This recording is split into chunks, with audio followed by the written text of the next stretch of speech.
So I He's chalk gonna it up to start, that, he's or gonna maybe throw the he's gavel at you concerned shortly. about building. I don't know. I might score. Please rise and join us in the Pledge of Allegiance. I pledge allegiance to the flag of the United States of America and to the republic for which it stands, one nation, under God, indivisible, with liberty and justice for all.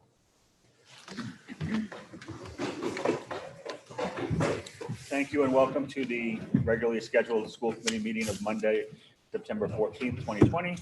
This is your notice that this meeting is being electronically recorded. We're going to start tonight with an executive session. The Attleboro School Committee will convene in an executive session pursuant to Mass General Laws, Chapter 30A, Sections 21A2 and 3, to discuss strategy with respect to negotiations with union personnel and to discuss strategy with respect to collective bargaining, as an open meeting may have a detrimental effect on the bargaining position of the school committee. Do we have a motion? So moved. Second? Ms. Johnson? Yes. Mr. Geddes, yes. Mr. Withers, yes. Mr. Larson? Yes. Mr. Storrs? Yes. Ms. Porto? Yes. Mr. Domenici? Yes. Ms. Sawyer? Yes. Mr. Hill? Yes, yeah. Mr. Hill, do you want to call in to one of our phone numbers for the executive session? We're going to be going off here, and you can participate that way. Sounds good. All right, and the school committee will be returning to open session after executive session concludes. Thank you. Do it in the library? So when we figure out to spread out.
is the principal.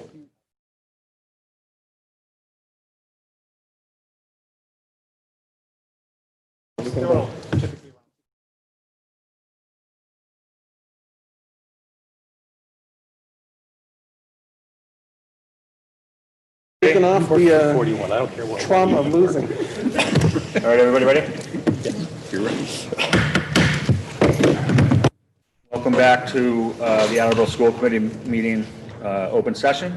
At this point, we will continue on with our open meeting agenda, and I will turn it over to the superintendent for his report. Thank you, Chairman Withers. As I said last Wednesday, and I've said in other settings, I think it's important to note that as a district, we're just not designed for success under these conditions with all the, challenges we face under normal conditions. The added strain of this certainly has this maxed out, and a lot of people put in a lot of extra time in the last weeks and months to make this morning possible. And I know that, it was not without its issues. It was not the cleanest opening we've had by any stretch. It's certainly not to the standard that we have grown accustomed to or expect of ourselves. But I think that given the circumstances, that's all very understandable.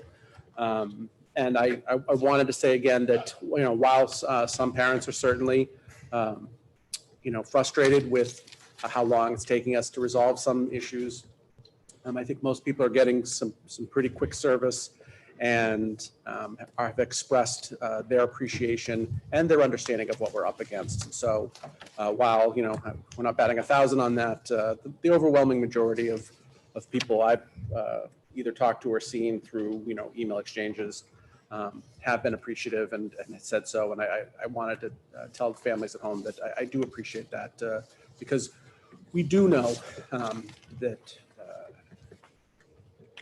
there's a lot that we have to work out in the coming weeks to be in the place that we want to be. But we really put our focus on safety, and I'm here to report that the buildings all say that they had a safe and successful first day of school today. The focus was on training students in our safety procedures and the protocols that they're going to be using.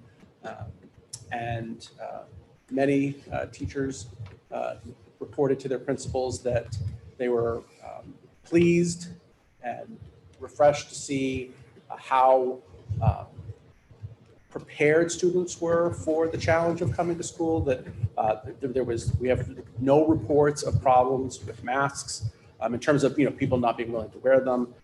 We do know that the masks do present challenges that we're gonna have to work through. A lot of teachers talked about how they had a hard time hearing students from a distance, and some students had a hard time hearing their teachers through their masks. So, the masks are a challenge, but the challenge was not convincing kids of the importance of them. Now, the idea that certain face coverings aren't appropriate, especially gaiters, is news that's still being worked out. Clearly, some families had not got that information yet. Schools are sending out reminders tonight, trying to get as many people. I know that in many buildings, if not all buildings, students who did not have appropriate face coverings were actually issued a mask to wear. But as it was the first day, might there have been a couple cases where someone was wearing a face covering that wasn't to the policy? I mean, that is possible. We have heard some reports of that we're still trying to verify. But we'll certainly have that all worked out by Thursday. And I do know that in many cases, that was addressed and fixed. Principals reported that there was a healthy mix of both excitement and a little bit of anxiousness upon return of students. I think many people thought it was a little bit disorienting to be in schools with only half the students there. It had a different energy to it that was notable. But on the whole, kids really, I think, were happy to be in school with their friends, to see their teachers. I know many teachers felt really good about being back with students. So on the whole, I think it was a positive day. We do know that arrivals and dismissal in particular are providing a little bit of a challenge. I think there's reason to believe that there were many families who are eligible for the bus who chose to drive their children today. So there was a bit of traffic in many of the buildings, which principals are working on plans to hopefully alleviate if those traffic levels remain as high as they did this morning. And we definitely have tech issues across the district, login issues. Some of the communication that went out to families ended up in people's junk folders. And so when people reached out to say, I never got an email, it took a little bit of time to figure out where that email went. But, other than these logistical challenges, the day went pretty well. And given how many changes and how many ways in which this is not a normal operation this year, that these are the kinds of things we were able to worry about today and take on, I think is a very clear sign that on the whole, it went particularly well. To move on, I wanted to review with you our data. So at this time, we could put up the various pieces. The first one I'm going to look at is the map that the state provides. 2 weeks ago, we ticked just slightly into yellow. So this Wednesday, it wasn't a surprise that we were still in yellow, but if we move on to the next slide, if you look at the long term here, you'll see that our level has been climbing pretty much steadily since the end of July. You'll see that it is now starting to reach up towards that red threshold of remote. So even though if you step back from this graph and look at the big picture, right, we are nowhere near where we were when the city of Attleboro was in full pandemic mode, but there is no doubt that the trend is not in the direction that we would hope to see. So if we look at the next graph, and this is the detail of the last graph. So this is that upward reach. We saw it strike the 4.0 mark on September 2nd. And then this last Wednesday on the 9th, we jumped up pretty significantly to 5.7. As you see in this graph, we haven't seen a jump like that in quite some time. And so this is a number that concerns us, to be quite frank. It is still comfortably within the hybrid range, so I do feel very strongly that we are safe to be operating in hybrid right now. But as we talk about what we have to do moving forward, we are paying very, very close attention to these numbers and see that they are not headed in the direction that we want to. So to move on to the next graph, our positivity rate also ticked up. We are not as high as we were in early August. So there is good news there that, in this same time frame that we're taking a look at, we aren't as high as we have been. But again, the trend over the last 3 weeks is climbing along with those average cases, average daily cases. So on the whole, the trend in Attleboro seems to be an increase in cases. I would also note, I do not have access to comparable Rhode Island detail, but we are paying attention to Rhode Island data as well. As you know, we border with Rhode Island, and Rhode Island has been higher throughout the summer. That's why Governor Baker put the travel ban on Rhode Island. So I just would note that Rhode Island as a state remains at 8.9 average daily cases per 100,000. So they are in excess of that 8-point number that we're keeping such an eye on.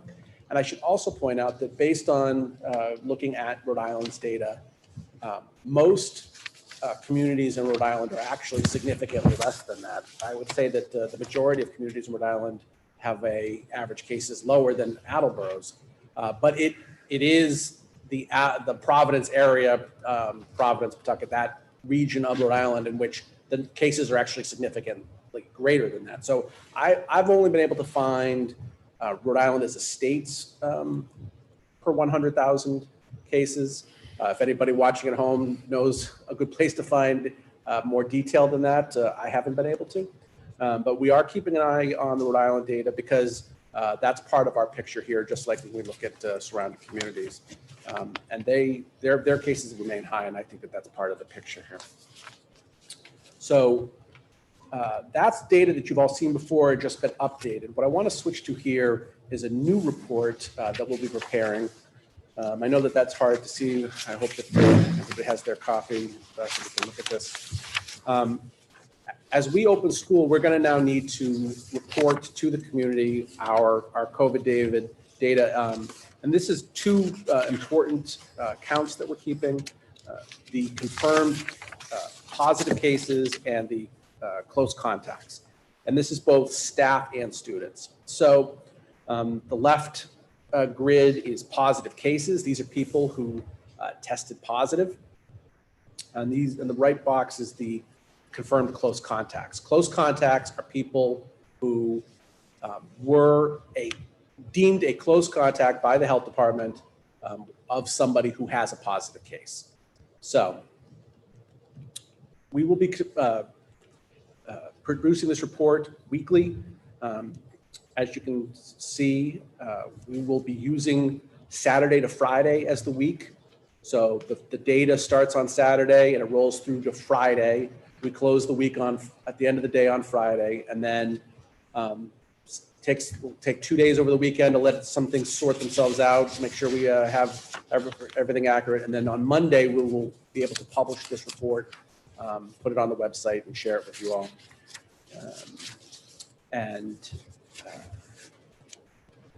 This data will help us to track what's actually going on in the schools. Now, I think it's very important to point out that for both students and staff, we have two different measures, what we call internal and external. And so what we're trying to capture here is the positive case. Was the case traced back to contact in school or outside of school? And what you'll notice is that for the last 2 weeks, and I'd point out that the week ending 9/18 isn't over yet, so this is incomplete, but I just thought I'd include the data this is up to today. So this is accurate as of, I'd say, about noon. I don't know, I'm not aware of any changes to it, but if something happened this afternoon, I haven't heard of that yet. So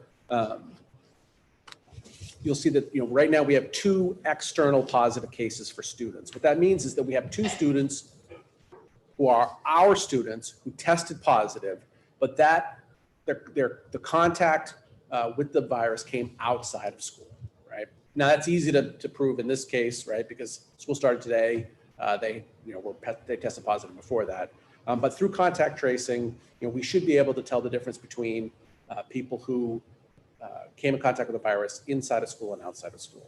And so we wanted to make sure that families understand the difference between people who are catching the virus in their life outside of school versus those that are catching inside school. Because if you put those two together, people might get the misperception that people are catching the virus as a result of coming to school.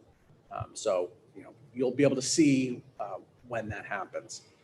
And then as people test positive, we have confirmed close contacts. So the close contacts are the people who have been exposed to the people who have positive cases. So that's usually family members. Sometimes it's through social gatherings. The majority of the numbers that you're seeing this week, you'll notice that there's it's a pretty high number, 14 of students.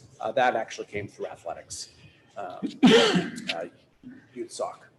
So we'll be keeping this running tally. You see the totals at the bottom, totals for each,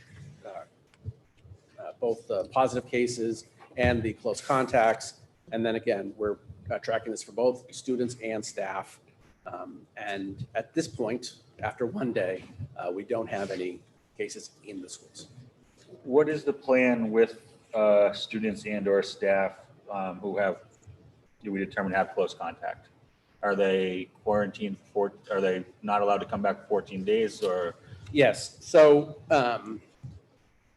they are required to quarantine for 14 days. Okay. What if they produce a negative test? Still have to do it. Okay. Mr. Guy? Are you factoring in AVA students and AVA educators into these numbers, even though they're not coming into the buildings? So that's a good question that hasn't happened yet. So can't say that we really talked that out specifically, but we definitely will be capturing them as, they'll definitely be captured in our data as our students. I Okay. think based on what we're trying to capture with the data, we'll actually treat them as external to the schools because obviously if you're remote, you didn't catch it in school. Right. Because again, the idea of the internal measure was we really want to be able to isolate and tell people how many people are catching the virus as a result of going to school. Right. Because obviously the close contact, an AVA student may be positive, but playing with someone in their neighborhood Correct. that's coming to the building. So, Yep. awesome. Thank you. Any other questions about this new report? So again, we'll be publishing this weekly and using this to help make decisions about the other data that we just talked about, right? So unless there's any questions about the chart itself, I want to shift to the next point, which is I know there are questions about how we're going to make decisions moving forward in both directions, right? From some people's perspective, we should be in full in person, and when are we going to, correct the decision not to do that and get into full in person? Other people believe that the data suggests that we're heading towards 8.0 and that we're going to have to at some point go to remote. And so there's been a lot of questions about how we're going to do that. So I mean, first and foremost, I think it's very important that we make it clear that if we have a quickly emerging situation, right, where there's an outbreak, certainly in a school where we're seeing lots of cases that are, well above what we would expect, and it suggests some sort of community spread going on with the school, we're going to take action to put that school into remote, or if this is on a district level, which would be hard to imagine that sneaking up on us, but anything's possible, I guess. We'll take those actions, without waiting, put the necessary groups of people in remote and reporting to the committee and deciding whether or not we need to have some emergency meeting to come up with a plan or whether we can wait till our next meeting. But the hope is that these things are going to unfold at a pace at which we can plan for and talk about the data and make decisions so that families can have time to prepare for a move in either direction based on what the situation is. So, we've been producing the graphs for a couple weeks now. We think the positivity rate's a really important one. We think that the average daily cases is obviously important because that's the one that the state has set. We're looking at the map, we're looking at Rhode Island, and now we're going to actually be able to look at cases. So, the graphs tell one story, but what actually is happening in the schools is another important part of the story that we want to make sure gets captured and factored in the decision. So the intention is that moving forward, we will be having conversations.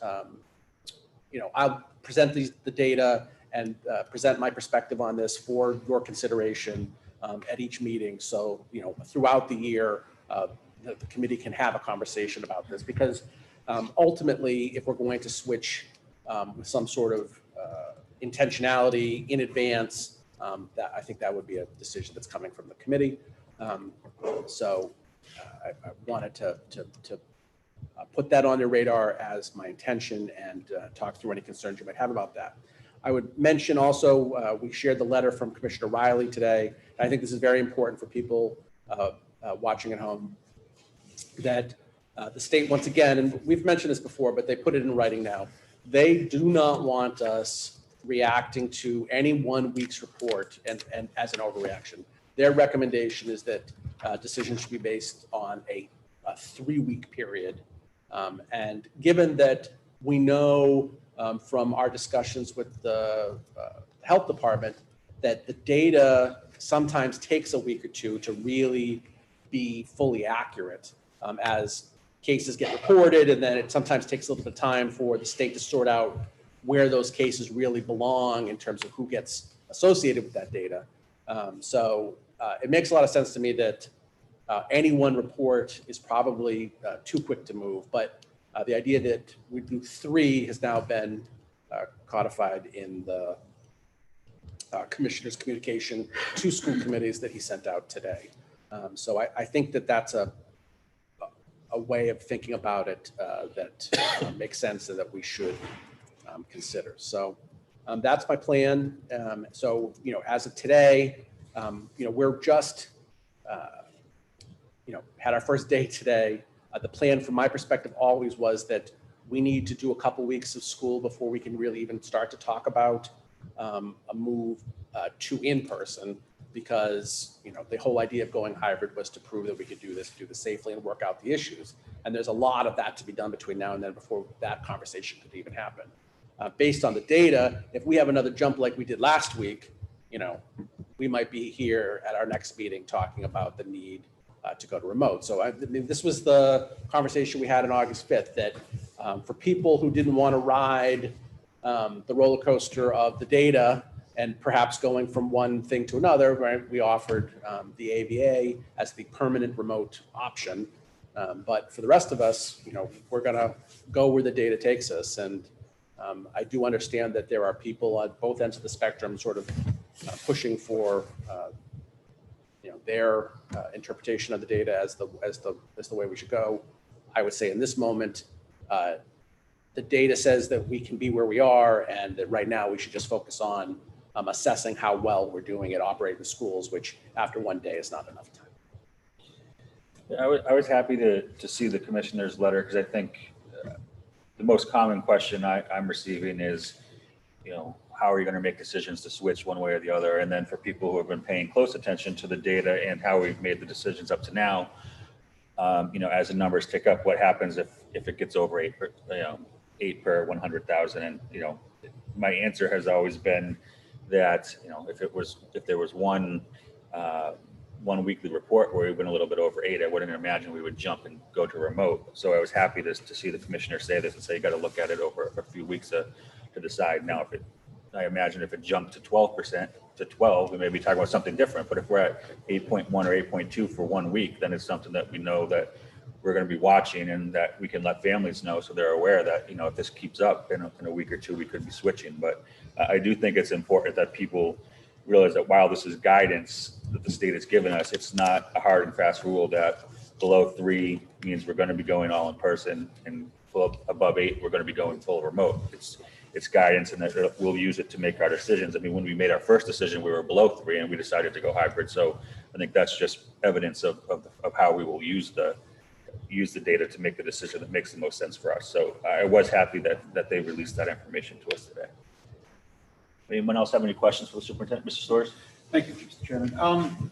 I understand that the state needs to make their decision based on the population, the entire population, and the city needs to make it, towns need to make it on their entire population. Shouldn't we be making our decisions regarding schools based on our population, which is students and staff of the schools? Meaning, if you have, let's say, 2 positive in the city, but they're not students and they're not staff, shouldn't we be taking that into account? Yes, which is why the chart that we reviewed tonight is, I think, so important, because in either direction, if the number of cases we're seeing in the schools is either more than or less than what the rates are in the city, I think that's an important factor that should be considered. So in either direction, right? So even if the numbers are low, but we're seeing lots of infection in the schools, that's something we have to take into consideration. But to your point, even if the numbers go up high for the city, if those cases are, say, in nursing homes, and not in schools, then that would affect the way we interpret that. Perfect example. Thank you. Mrs. Minichi? Well, first off, I don't envy what you will have to do for the whole year. I appreciate the extra layer. I had a couple of questions. One, Jim, you kind of hit it on the head, because I was going in the same way, and probably from the same point. Like, is there one report that may override the other when weighing decisions? Because maybe there's a spike in a school, a specific building versus everything else. So I assume, first off, you've got the macro level is here, but you've got the micro level of data for which schools are having the cases. So I can appreciate us getting the macro, right? But you have the ability to distinguish if there's an outbreak in one versus other. So that helps weigh a decision about putting a school potentially in remote, versus an entire district. So that was kind of my question, as to whether or not, like, the initial reports we get that are based upon the entire community, does that have more weight versus this one? And I don't really know what the right answer is, because Jim, that's a very good point, right? If there's a targeted demographic that's causing a spike in the city, then, you know, and it's not necessarily in the schools, then that's kind of a decision that we have to watch. I also agree with the commissioner's decision of having a 3-week spread to kind of figure that out, because this is not going to be easy for anyone to make kind of an assessment. Yet you do have the authority, if needed in an emergency situation, to be able to make a quick decision if needed. So Yeah, I think bases are covered. I just didn't know, like, if So one's going to have more weight than the other when having to factor these in. So given that the state has set 8 per 100,000 average daily cases as, you know, the universal metric for all districts to consider, I do think that therefore has a little bit more weight than any one other measure. But, you know, to Mr. Storr's point, I think that we have to interpret that number in light of the more granular data about what's going on actually in the population that we're concerned about. So, you know, I don't think there's, there's a sort of like ranking, right? You're trying to create a whole picture from the whole thing, Right. but that 8 per 100,000, that's sort of the benchmark that we start from, and all the other things are helping us to interpret where we are in relation to that. Yeah, like I said, it's you can interpret data a lot of ways, and it's not an easy decision one way or the other. And I do agree that having the micro details have to be taken into effect when having to weigh a decision like this for all the reasons that were just mentioned. And like I said, I don't envy the task of it, but I do appreciate the extra layer. And I guess my next question, just to confirm, is this macro level going on like the website? Yeah, all of this will be on the website. Okay, thank you. I'm sure people who are listening are going to want to know that everything that's on here would be on the site. So I just double checking. Thank you. Ms. Johnson? Thank you. So I just wanted to state that, I can appreciate the commissioner giving us a recommendation to consider 3 weeks of data. One thing I think that the community as a whole needs to understand is that interpreting this data is going to be as much an art as it is a science. We do have our hard numbers, which is great. But we got to remember that this is kind of like a supernova, this data that we're looking at. This is a snapshot of something that happened as much as a week prior. Again, when you're working at numbers, you do need to see these trend lines. But when we're going up, I agree with Mr. Withers. If we're hanging right around that 8.0 mark, something that we may want to, let's hold tight and see where the trend's going. But when we see it going down, I don't think we should necessarily jump, that we need to reopen, because again, this is a snapshot. We need to make sure that we get a full trend. And also need to consider, like Mr. Dimincia said, what other areas of the population might be causing these numbers. So this is something I want to throw out for everybody to just keep in mind as we're moving forward with these numbers. Thank you. Mr. Storrs? So even to take it one step further, in this hybrid plan that we're using, and further with the AVA, we have some students who are actually coming into the environment that we would be concerned about if they had tested positive. And then we have some students who are the AVA who are not coming into the schools. Shouldn't we be tracking that level as well? Meaning taking it one step further, not just students and staff, but also students AVA, which means they're not going to impact the school environment, and students in the actual hybrid coming into the school plan. Shouldn't we go that far? One step further? Yeah, so that's a decision we're going to have to go back and meet with the right people to really decide how we're going to handle that distinction based on this conversation today. Any other questions? So just two things prompted by this conversation. The first is that I actually read an article this summer that talked about the math of the outbreaks, and how, the increase in when there's an outbreak is geometric. So, it's not linear, right? So there's the real possibility that at any moment, right, as we see something trend up, there comes a tipping point at which it takes off, right, and becomes a real problem. And so that's where, again, the granular level detail really, really becomes helpful. That if we're either at, approaching that 8.0 threshold, or even if we just tip over it and we're at 8.1 for a week or two, and we're watching it carefully, we're going to be paying very, very close attention on a day-to-day basis about what we're seeing in schools. And if we start to see something that suggests to us that something's taking off, well, we're not going to wait to act on that. And I hope that people watching home understand that we would step in and send people home before we let things get to a point that it's out of our hands. I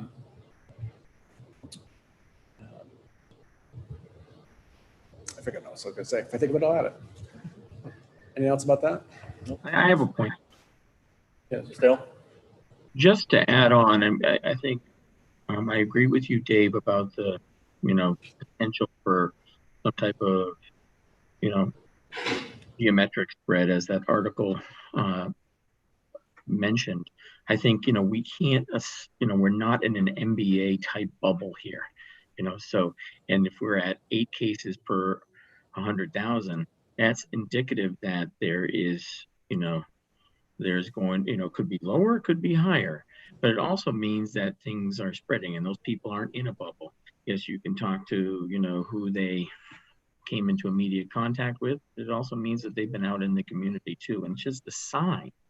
It's a sign that things are, getting worse. So I think it's very, when you say we're gonna, not you, when Mr. Storrs was saying we're going to, we can look at, where the people were and where they, I don't see that type of level of contact tracing and trying to kind of discern that. I think ultimately, you'll be prudent, as you're saying, and look at the numbers. And if the trend is certainly one for alarm, that you'll do that. But I think ultimately the state guidelines, while they're not going to be perfect, they certainly are guidelines. And, I think we'd be wise to kind of stay within that level. Yeah, totally agree. Although I should say that in working with our local Department of Health, the level of contact tracing is pretty impressive. And, all of these numbers that are reflected in the chart, I mean, we've talked about these cases specifically and talked in depth about where the contact came from and made sure we understood what we're dealing with, because it does make a big difference as to what the story is behind these things. Because if the story is that, people are catching it and we don't know where it's coming from, I mean, that suggests that something's going on that we should be very, very worried about and not wait for those numbers to sneak up on us.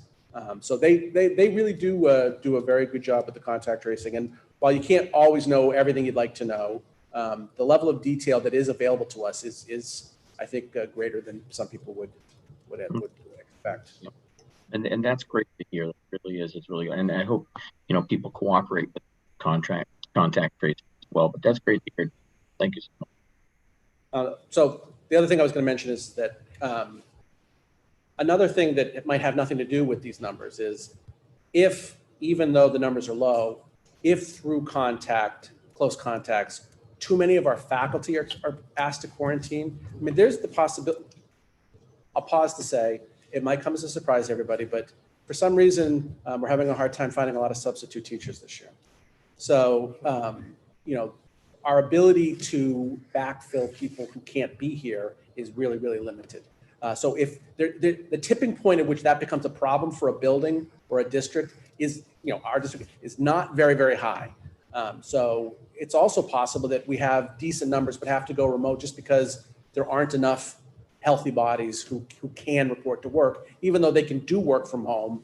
If they're in quarantine for 14 days, they can't be here. So there's a lot of things that we don't really get into the details about, but that's just an example of how, there's a lot that it's going to go into the decisions that we make. And we'll try to keep everybody abreast of why we're doing what we're doing and why we feel the way we do.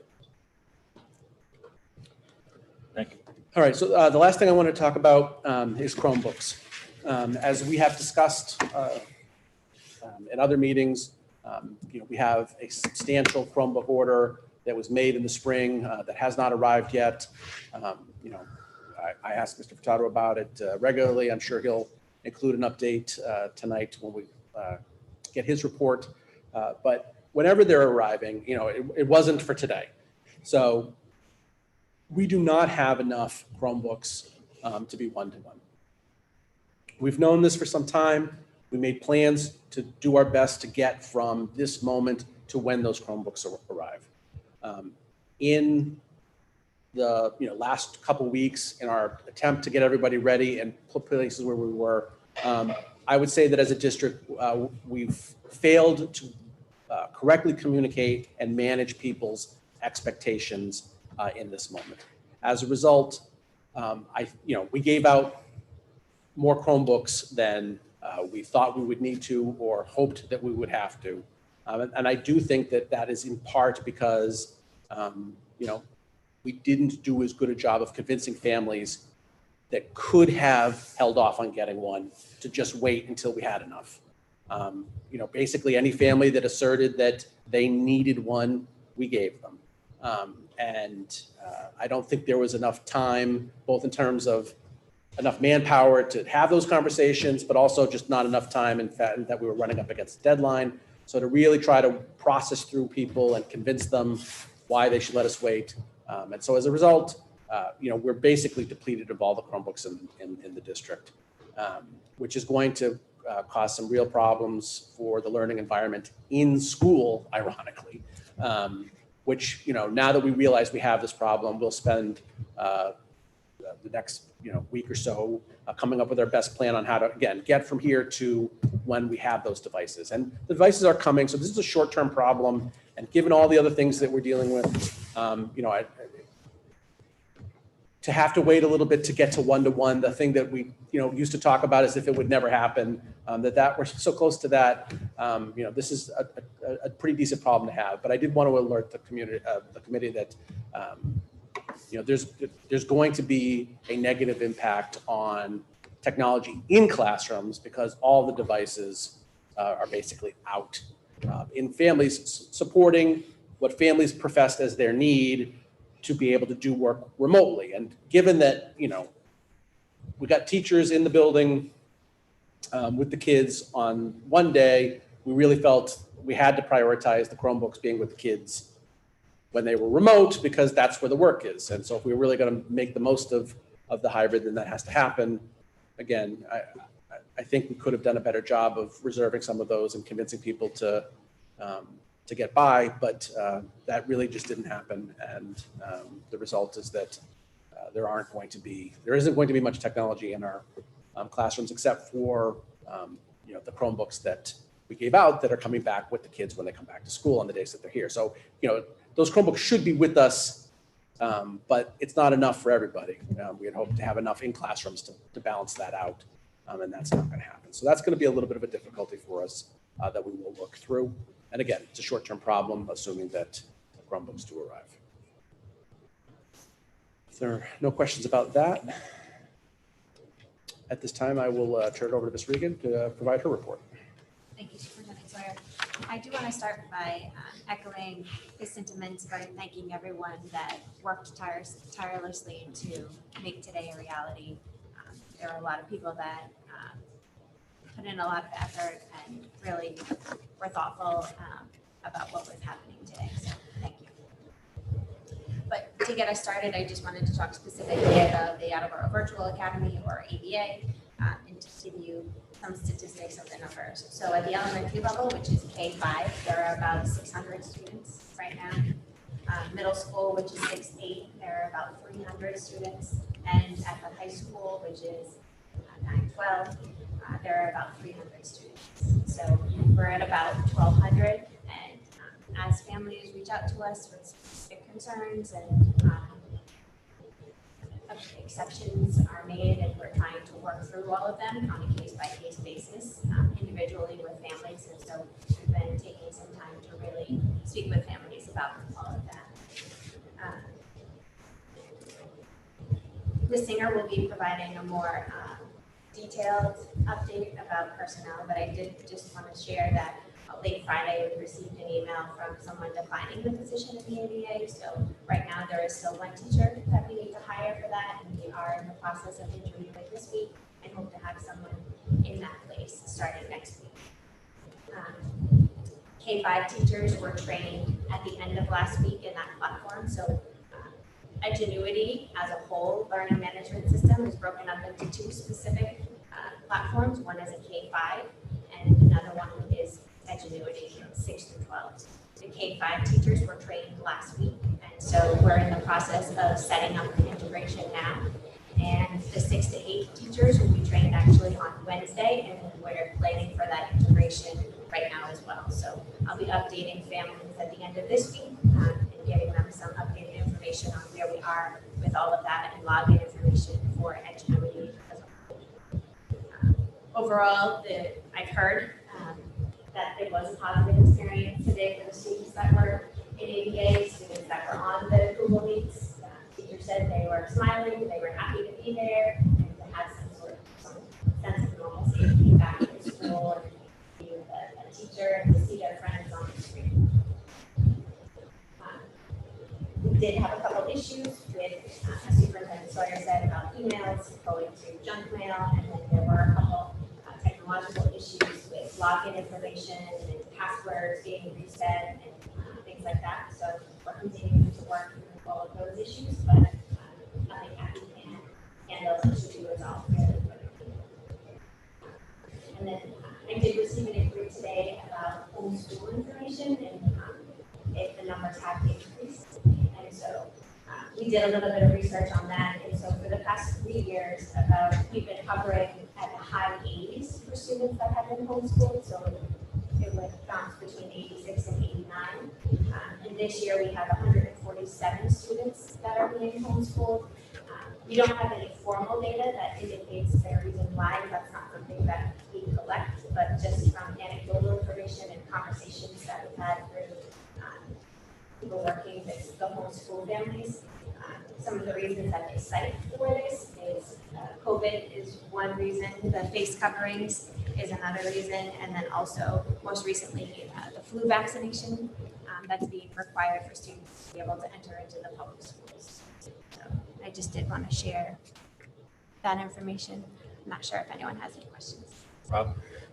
Thank you. For folks that think they haven't gotten the emails about login information, should they be contacting their old building administration? Should they be contacting central office? Yeah, thank you. I appreciate that. So if you haven't heard from your ABA teacher, please reach out to the ABA teacher or the point of contact. So in K-5, it would be Gabrielle Atkinson, or in 6 through 12, it's Nicole Lane. So the emails, people were included, those two names were included in the email that I sent last week, and so they'll be happy to answer any questions that you have. The building administration is answering questions about day-to-day business in the schools, and so we're able to respond quicker with ABA specific information through either the teacher, Nicole, or Gabby, or myself too. Thank you.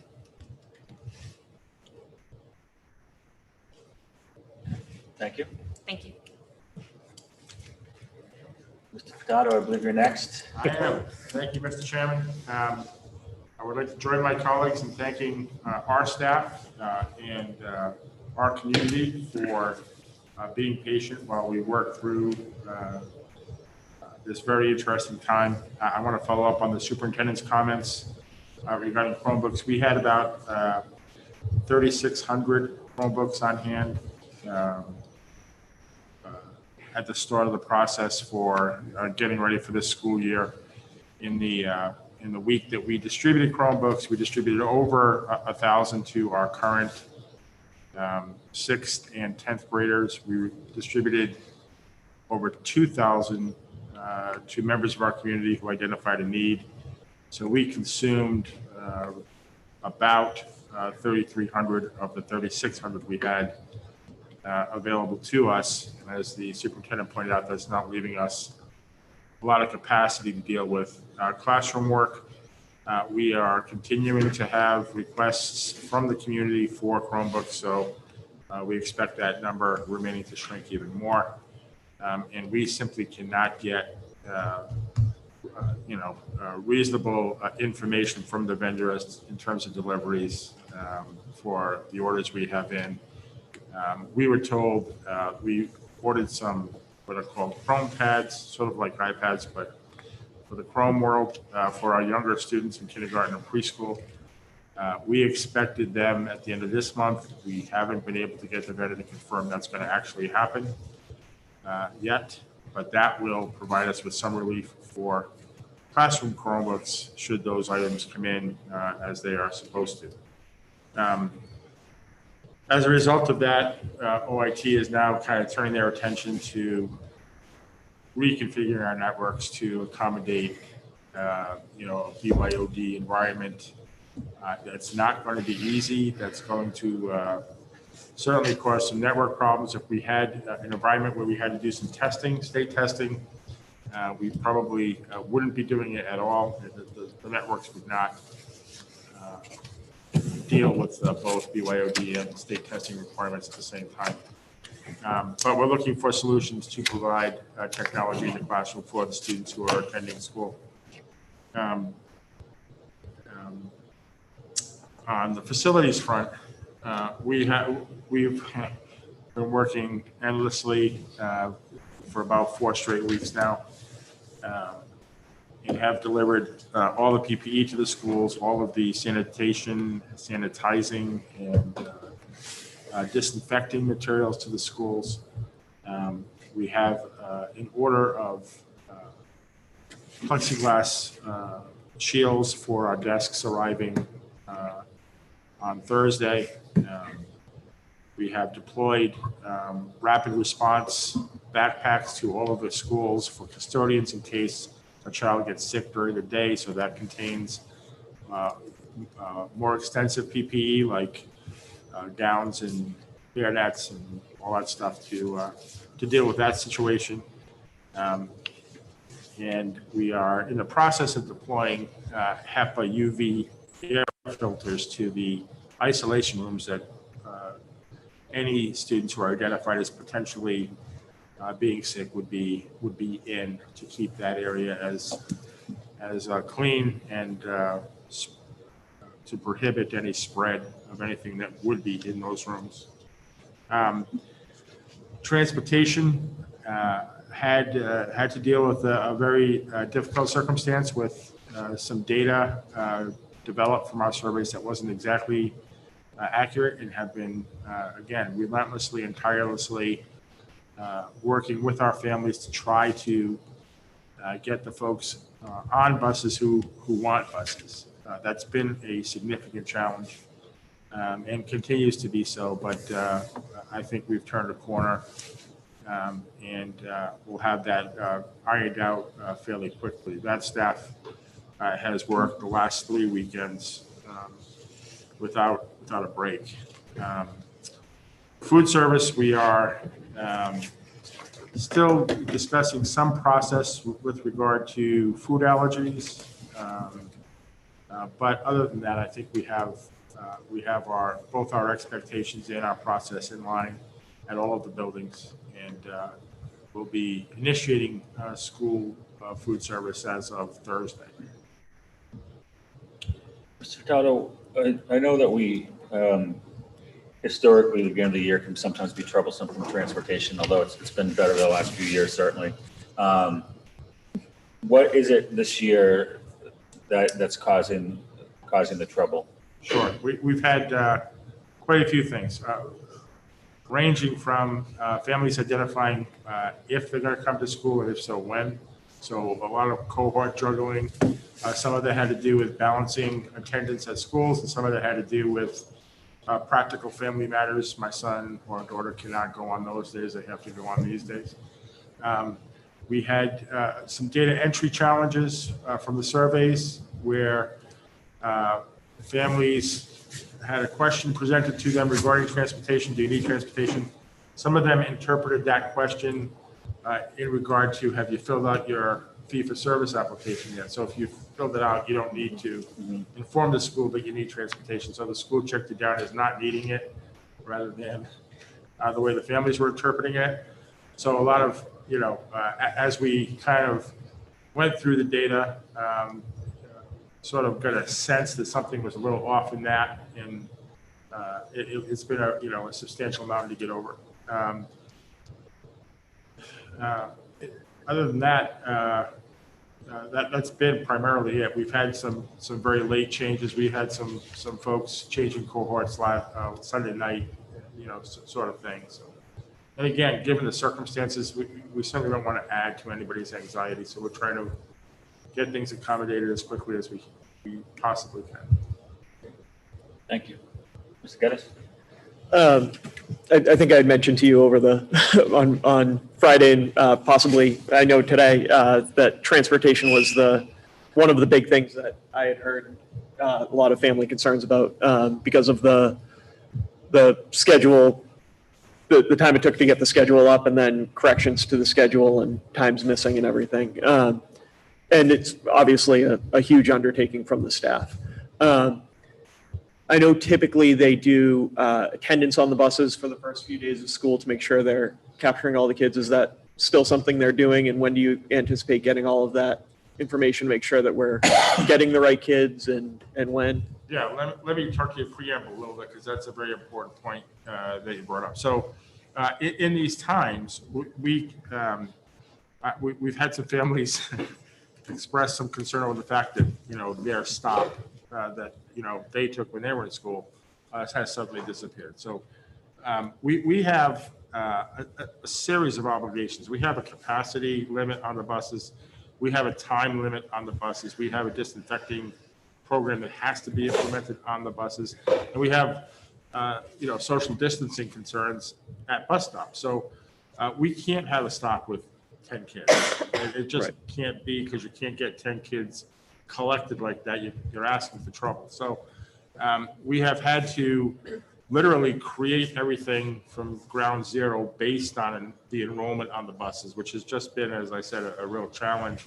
So I would expect, for a practical matter, that those stops are going to be somewhat fluid, again, based on enrollment, to prevent a consolidation of students in any one place, while at the same time allowing the bus to do its route in the prescribed time and with the number of students allowed.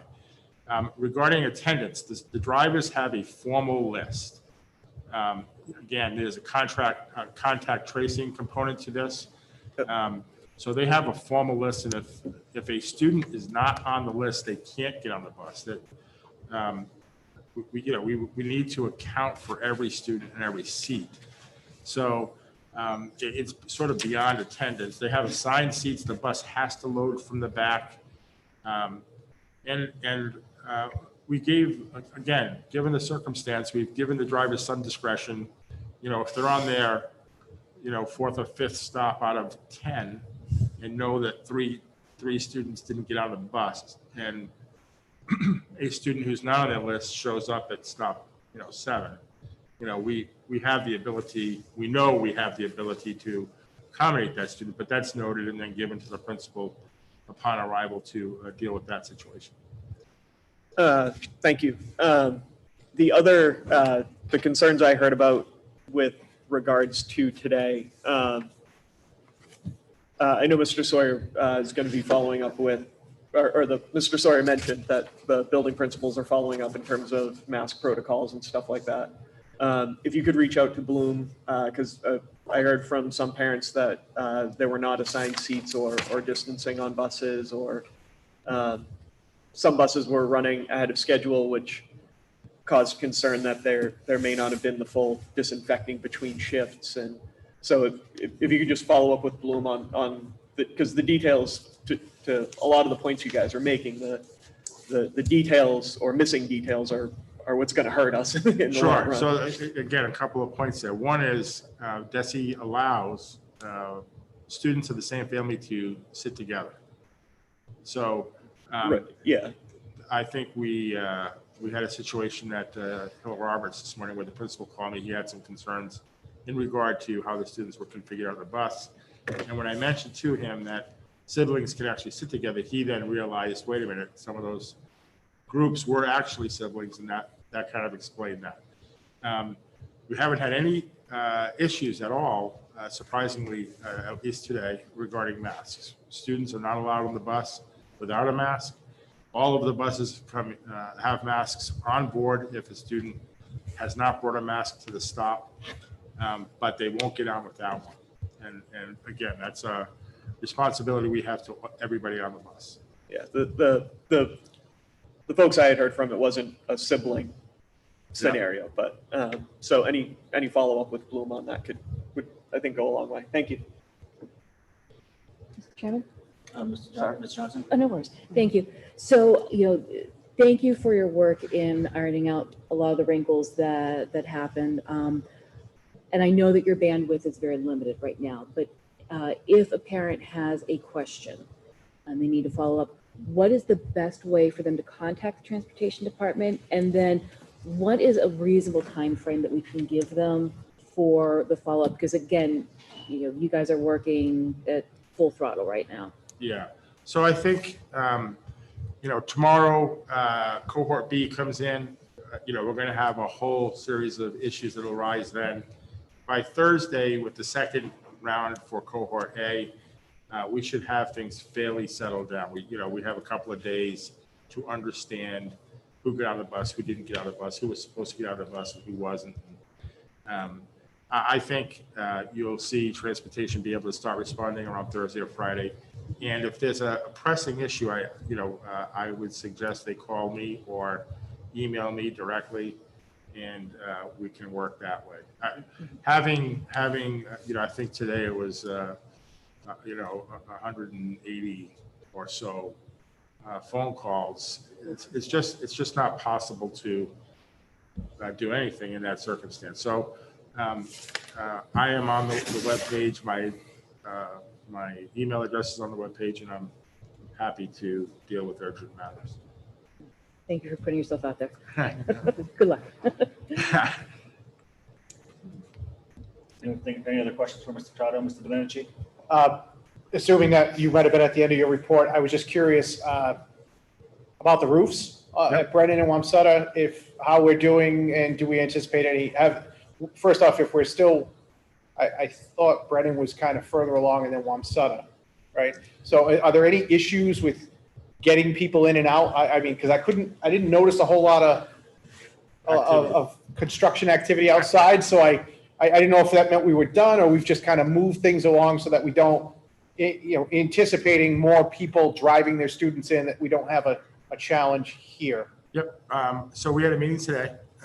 As we've been meeting every Monday. Essentially, the work at both buildings is complete. We're developing punch lists, going through the building to see, hey, you missed that spot, but the fundamental roofing work is done. What's not done at either building are the large round windows that are on the towers in both buildings. Those are, I want to say theoretically, because they haven't hit a deadline yet, the window guys, not the guys here, supposed to be on site next week. So that's a 2-week install process, and that's literally the end of the project. So short of the handful of small items they're going to find on a punch list, the projects are complete in both buildings, and we're just waiting for the windows to show up to get those installed. One thing that's been strongly advised by the roofing contractor and by our OPM are the trees at Brennan. There are 5 reasonably sized trees along the front of Brennan, the gym side and the front door that way, that are going to cause problems with the new roof if we don't substantially trim them, if not take them down completely. So we're having discussions about that. Other than that, I think they've done a magnificent job. The project is reasonably under budget. It's about 75% spent to get where we are. We added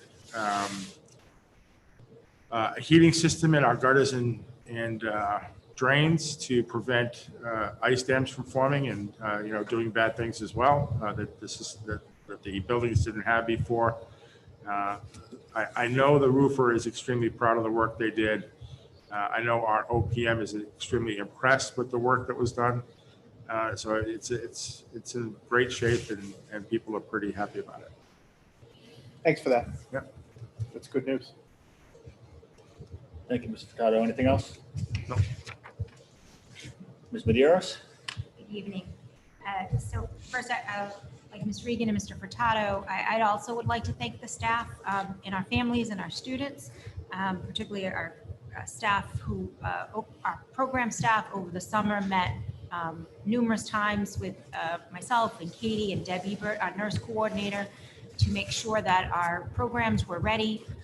Not only the classrooms met the health and safety guidelines for students, that our staff also took into account our students' IEP accommodations and modifications and their disabilities and their needs as they planned their spaces within their programs. So last week we had another, in collaboration with the ACE-PAC, who hosted a town hall where we participated and answered families' questions. At that time, we also shared with them kind of what the staff has been working on over the last 2 weeks, which is collaborating and establishing a schedule for our special ed services, whether the student is in the hybrid model at AVA, homeschool, in our private schools. We've been developing those schedules. Our case managers have been reaching out to families to talk that through with them, and then putting in writing and sending out what the state is calling individual learning plans for our 1,000 plus students who have IEPs. So that's what they've been working on. If families have not heard from a case manager by the end of this week, please reach out to the team facilitator at your neighborhood school, or either to Katie or myself, and we'll get someone in touch with you. But I know the majority, many families, our case managers have been communicating with them regarding those special ed service schedules.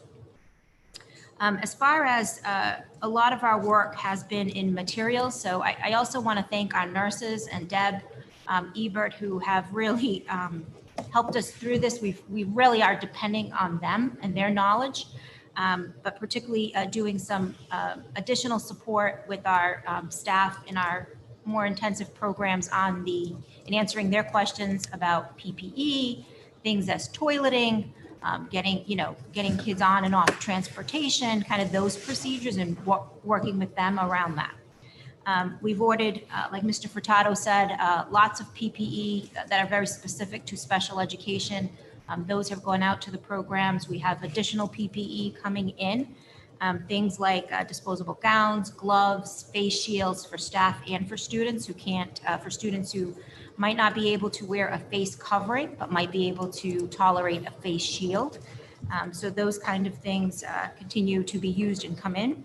We've also been working with our staff, particularly in our programs, in identifying supplementary curriculum that students can access from home, because we found that those are our kids in our intensive programs. It's pretty difficult to provide special ed services in a remote setting.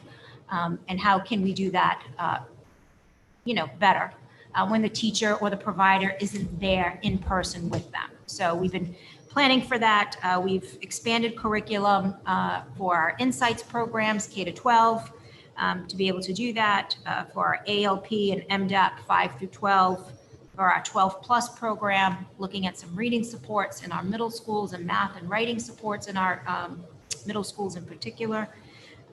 So those are some of the things that we've been working on. And then finally, just to give you an idea of move-in IEPs, a little bit slower this year than last year. So last year at this time, we were at 33 move-in IEPs. We're at 23.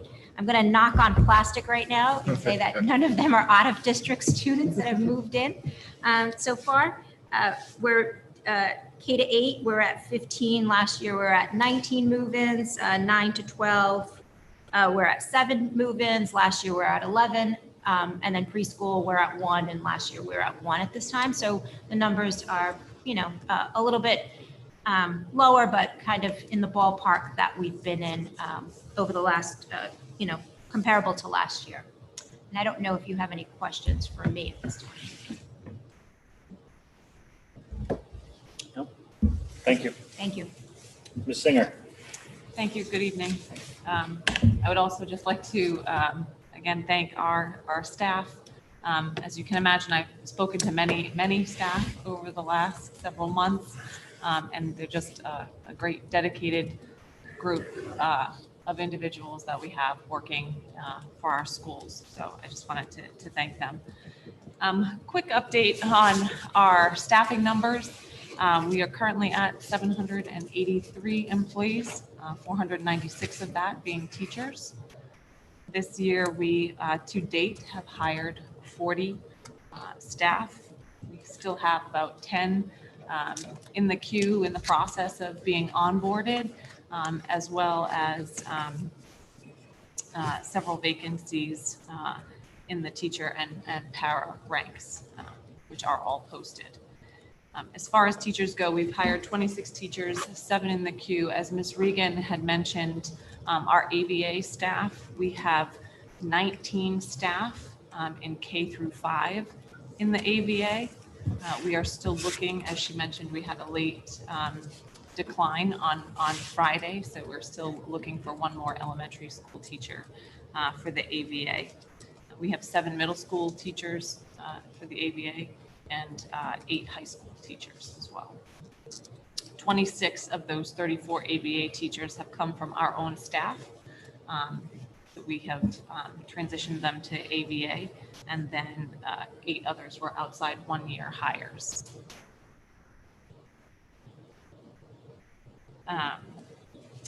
Just any questions on that before I move on to the next? And just a point of clarification that I wanted to address as one of our roles as in the Attleboro Public Schools. I think our biggest role is as an employer.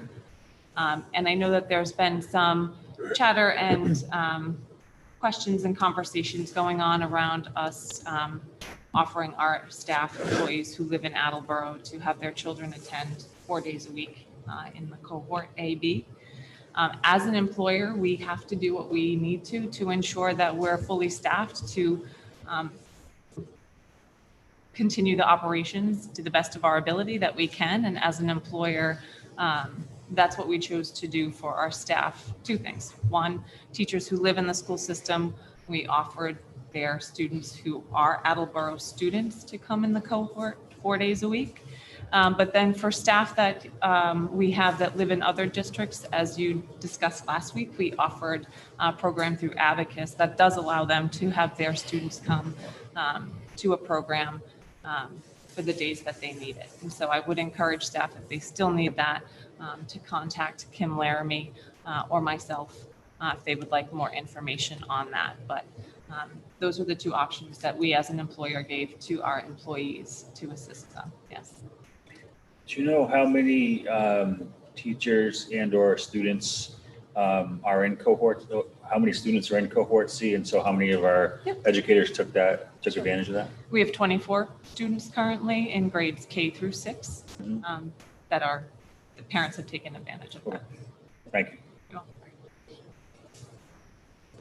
welcome. Any other questions around that? Okay.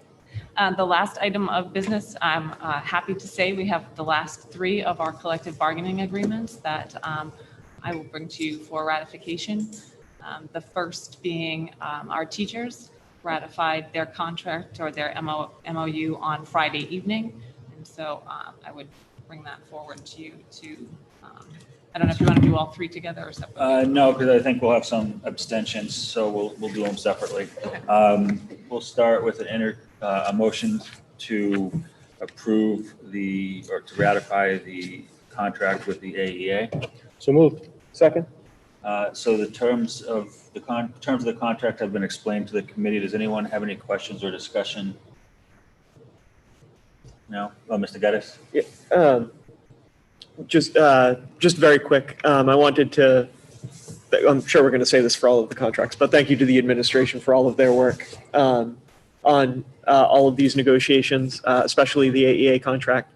And thank you to the AEA negotiating team and their leadership for trying a new negotiating style in a very unique, limiting negotiating time with everything that's been going on, and their willingness to continue to work with us well into the summer months to get a deal done.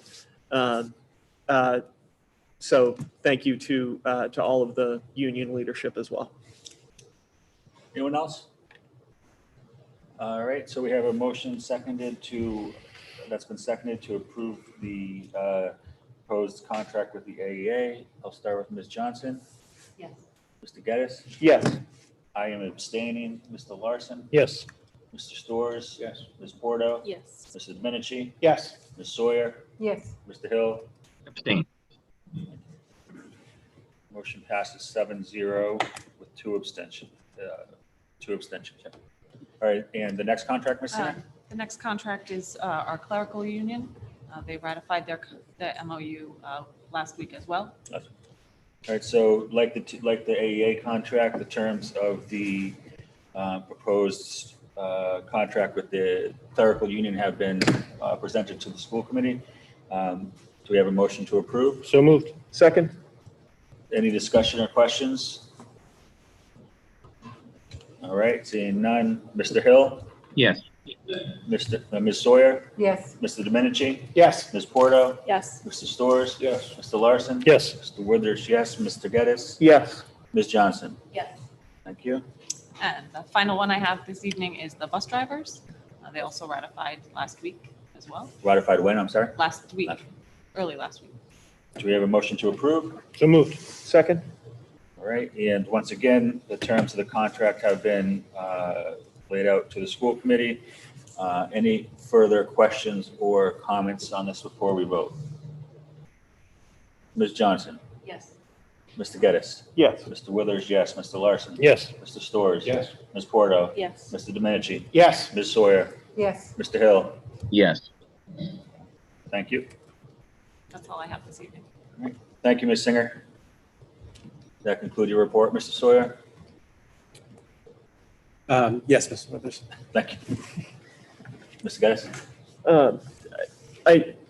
Thank you. Just a quick kind of comment to all of you guys. I know that the last few months have been exceptionally difficult, and especially the last few weeks have been exceptionally difficult. And now that we're into it, I don't know how much easier it's going to get. Hopefully it will. So thank you for all of your efforts. Thank you to all of our educators. And I feel like we've said that a lot over the last couple of months, but it absolutely deserves to be repeated, that our educators are always challenged in any given year. This year is absolutely no different. And based on some of the conversations I have had with some of our educators, I'm excited to see some of the excitement for the challenge, but I know that it's not with concern. And also, thank you to our families for doing their best to handle the situations. The underlying theme that I have heard from families in terms of concern with opening has been around communication, and a lot of that is just it's the result of a terrible situation. But I would say any efforts the administration, central office or building administration can make to be clear and with more lead time for families as much as possible, which I know is very difficult at this time, but keep up the good work and continue to support everyone as best you can. So thank you. Thank you, Mr. Geddes. Next on our agenda, we have our minutes from our September 9th, 2020 meeting. The minutes were circulated with your packets. Do we have a motion to approve? So moved. Second? Any discussion? Mr. Hill? Yes. Ms. Sawyer? Yes. Mr. Domenici? Yes. Ms. Porto? Yes. Mr. Storrs? Yes. Mr. Larson? Yes. Mr. Withers, yes. Mr. Geddes? Yes. Ms. Johnson? Yes.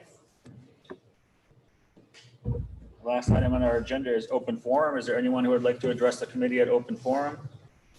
All right, I see that there is no one. Does anyone else have any business tonight? Then I'll entertain a motion to adjourn. So moved. Second? Ms. Johnson? Yes. Mr. Geddes? Yes. Mr. Withers, yes. Mr. Larson? Yes. Mr. Storrs? Yes. Ms. Porto? Yes. Mr. Domenici? Yes. Ms. Sawyer? Yes. Mr. Hill? Yes. Thank you, everyone.